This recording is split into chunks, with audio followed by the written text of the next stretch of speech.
আমাদের মাননীয় প্রধানমন্ত্রীর সভাপতিত্বে আজকে আমাদের জাতীয় কমিটির মিটিং হয়েছে।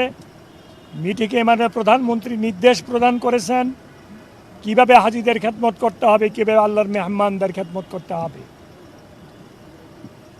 উনি পরিষ্কার ভাষায় বলে দিয়েছেন কোনো অন্যায় অপরাধ হাজিদের উপরে কোনো অবিচার সহ্য করা হবে না। হাজিদের খেদমত করার জন্যে উনি নির্দেশ প্রদান করেছেন হাজিদের যেভাবে সুন্দর এবং ভালোভাবে হজ পালন করতে পারে হাজিরা, সেই বিষয়ে উনি অনেক নির্দেশনা দিয়েছেন। আমরা আজকে অনেক কিছু জানতে পেরেছি, বুঝতে পেরেছি মাননীয় প্রধানমন্ত্রীর নির্দেশনা থেকে। উনি হাজিদের ব্যাপারে অত্যন্ত সচেতন। উনি 2-1 দিনের মধ্যে হাজি ক্যাম্পে যাবেন।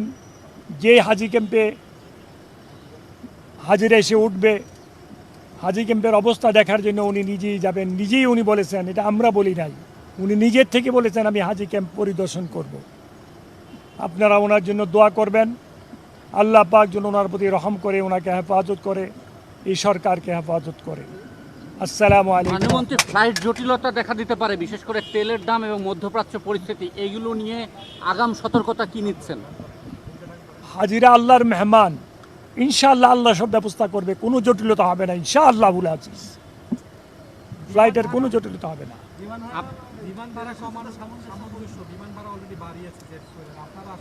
না, বিমান ভাড়া বাড়ে নাই, বিমান ভাড়া কিছু কমেছে হাজিদের জন্য। হ্যাঁ, হাজিদের জন্য কমেছে।